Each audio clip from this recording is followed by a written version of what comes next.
Exposing the fact that they support the murder and rape of Palestinian children. They want to undo all the progress we made. They want to hide. Drown out all of the evidence.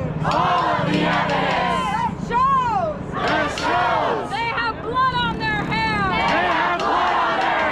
They have blood on their hands.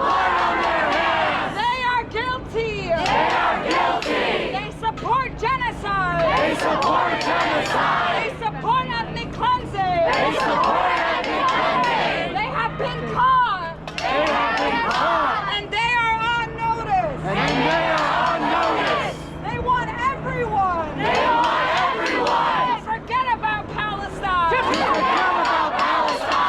want to turn our community against each other.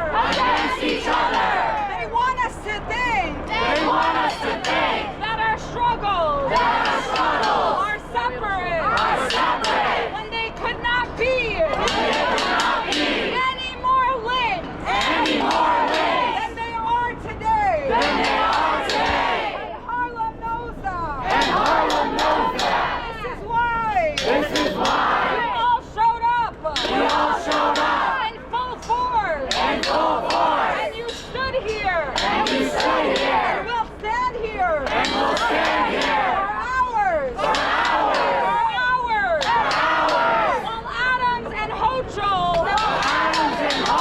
While Adams and Hochul. Only made a 5-minute pit stop to use this community as a photo op to further the agenda of the Democratic Party. If they don't care about genocide in Palestine, that means they don't care about women's rights here. They don't care when black people are killed in their homes. They don't care when we are building pipelines over indigenous communities. They don't care when Eric Adams is accused of sexual assault. They don't care when our communities are under attack here. Because when they don't care about genocide,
to Jerusalem, while they support a full-throttle genocide, full-blown Holocaust, in 2024. They use our tragedies, to garner our votes. They tell us, voting for the lesser evil, is the right thing to do. When we know, this only paves the way, for a greater evil. So we divest, from this system, just like we demand, our universities divest, from Israeli genocide. I want you all